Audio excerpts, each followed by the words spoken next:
Hey guys, Scott here. Today I want to talk about the new map that came with a singularity called Toba Landing. It is seen as one of the most obnoxious maps in the game. Toba Landing, more like Toba Catastrophe. Am I right? I feel like you're not understanding the genius of my joke, so let me go in a bit further what I mean by that. So there's something called the Toba Catastrophe theory a long time ago. In a nutshell, basically, it was a giant supervolcano that led to a nuclear winter that basically led to nearly the extinction of the entire species of humanity. I'll read from the actual article itself. It was a super volcano eruption that occurred 74,000 years ago at the site of present-day Lake Toba in Sumatra. It is one of Earth's largest known explosive eruptions. Now, the whole Toba catastrophe theory holds that this event caused a severe global volcanic winter of 6 to 10 years, which contributed to a 1,000-year-long cooling episode, leading to a genetic bottleneck in humans. Now, a genetic bottleneck is basically where humanity is compressed into a very small amount and gene diversity and things like that kind of are lost in general. I'll read from this to give you exactly what that means. Linked to a genetic bottleneck in human evolution about 70,000 years ago.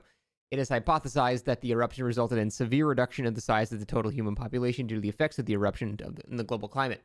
According to the genetic bottleneck theory, between 50,000 and 100,000 years ago, human populations sharply decreased to 3,000 to 10,000 surviving individuals. It is supported by some genetic evidence that suggesting today's humans are descended from a very small population of between 1,000 and 10,000 breeding pairs that existed 70,000 years ago. Now, proponents of this theory suggest that the Toba eruption resulted in a global ecological disaster, including destruction of vegetation, along with severe drought in the tropical rainforest belt in monsoonal regions.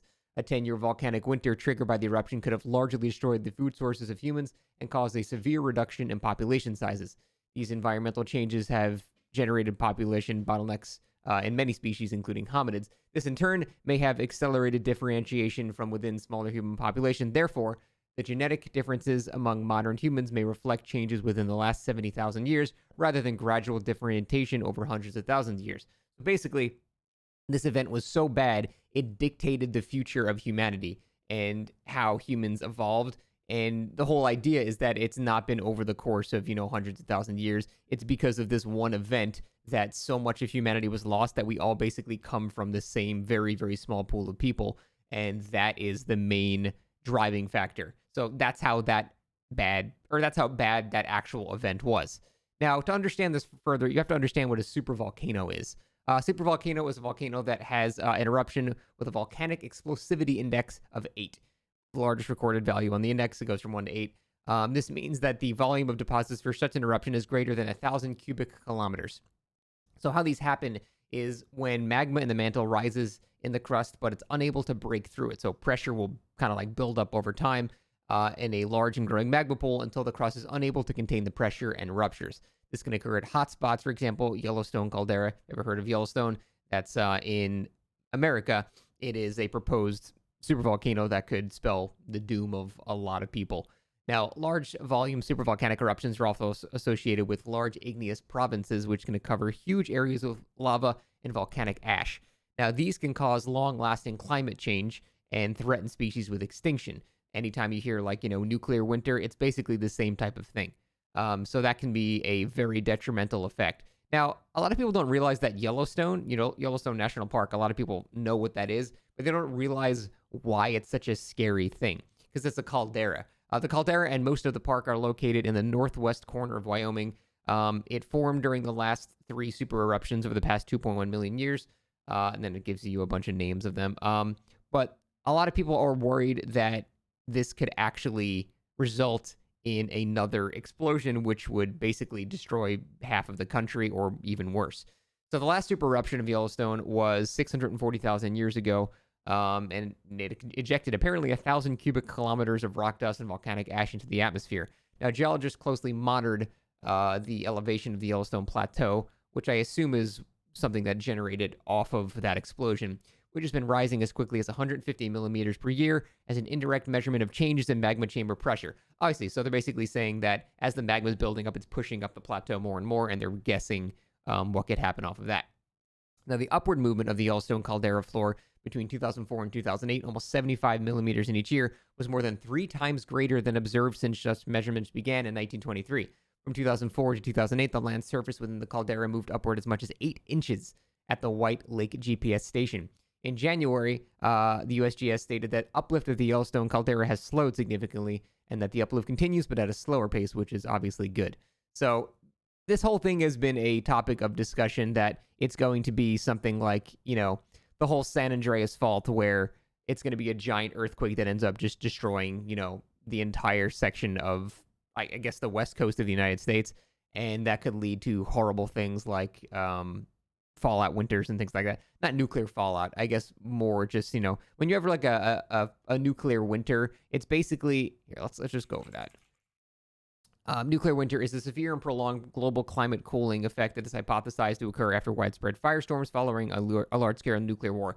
So this is basically the man-made version of what a volcanic fallout would be like. So a volcano exploding like that would basically have the same effect as this nuclear winter, but the nuclear winter part is man-made. So that's why I wanted to link to this article, because it does sort of touch upon the exact same effects on humanity, except the nuclear one is caused by us. Honestly, a nuclear winter might even be more devastating because there can be radiation involved, where when you have a natural volcanic eruption, it is still bad and soot and stuff is in the air and smoke, and it's going to kill basically almost everybody, but there's not the radiation aspect of it as well.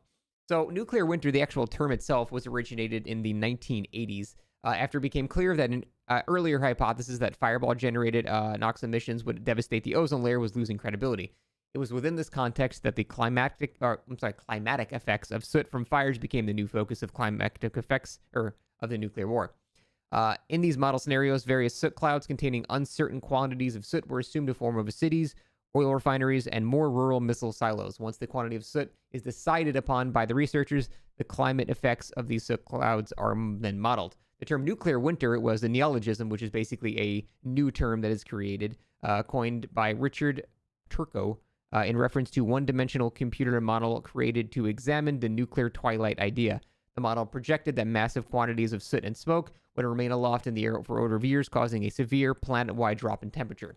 Now, normally you would think that a planet-wide drop in temperature would be good because we have so much, global warming and stuff going on. There's also an idea of global cooling. However, this has been sort of discredited, and it kind of occurred in the exact same time period. It was a conjecture in the 1970s of imminent cooling of the Earth, culminating in a period of extensive glaciation due to the cooling effects of aerosols and orbital forcing. Some press reports in the 1970s speculated about global cooling, but these did not really accurately reflect the scientific literature of the time, which is generally more concerned with warming from the enhanced greenhouse effect. Now, the greenhouse effect is basically when you have heat from the ground bouncing off the atmosphere and it ricochets and goes faster.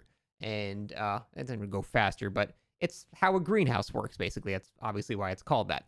So it's basically when a greenhouse gas in the planet's atmosphere causes some of the heat radiated from the planet's surface to build up at the planet's surface. A planet is warmed by absorbing light from its host star, which would be the sun for us, or Sol, and it's cooled by radiating energy into space. Now, the warm surface of a planet emits infrared thermal radiation. Greenhouse gases absorb some of that radiation, reducing the amount of energy that escapes into space. This reduction in planetary cooling raises the planet's average surface temperature.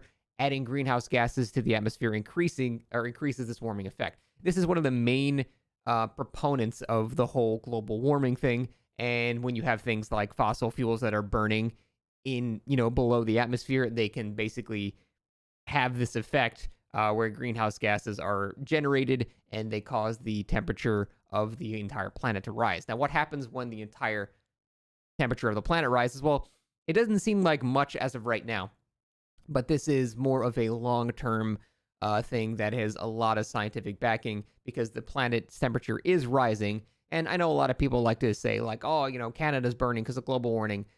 It's not really like that yet. It will be a problem at some point. It's just not quite so bad yet. And unfortunately, this leads to a lot of political discussion. A lot of right-wing people believe this simply doesn't exist because they just don't care about anything that doesn't directly affect them at this current moment. But it is a real thing that will have a problematic effect on the planet in the, unfortunately, near future. So the current rise in global average temperature is more rapid than previous changes and is primarily caused by humans burning fossil fuels. This is why people are trying to move towards electric things. Now, fossil fuel use Deforestation and some agricultural and industrial practices increase greenhouse gases, most notably carbon dioxide and methane. Greenhouse gases absorb some of the heat that the Earth radiates. It warms from sunlight. Larger amounts of these gases trap more heat in the Earth's lower atmosphere, causing global warming.